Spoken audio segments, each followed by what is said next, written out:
Okay, so this is a comparison of YouTube and not getting paid and a real job part 2. Now, the thing is like you could even view, you can't get unemployment, so that's comparable to what could be considered a real job in part-time, and where they just schedule people off the clock. I mean, because that has happened. That actually happened to me, where I was down to 5 hours, but I don't think their intention was to actually fire me.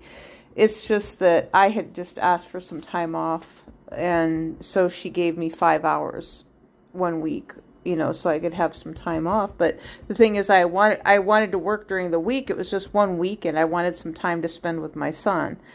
But the comparison is like, okay, for example, you do Uber, and maybe you get $1 or $2 for a gig, and the more people that are doing it, the lower the prices get for the work that you do. And that's what's happening on the internet too, related to YouTube.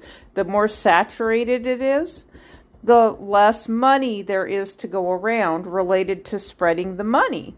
Now, so it would be like you have one Walmart store. You're in a town of 5,000 people, and let's say it's a neighborhood-sized Walmart store, and maybe it employs, I'm going to be generous and say 65 people. I don't know if that's fair or not, but I'm going to say 65 people in your town of 5,000.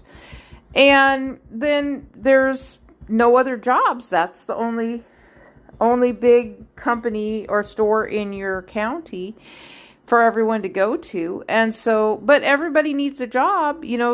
Maybe you have 100,000 people in your county that need work. They can't find work, so they're always going to that Walmart to look for employment. Well, then they go with the hiring part-time so that they don't have to pay any benefits or anything like that. Well, with YouTube, you don't get any benefits at all. You pay it yourself. You pay as inflation is getting higher and higher. The cost for medical is getting higher and higher.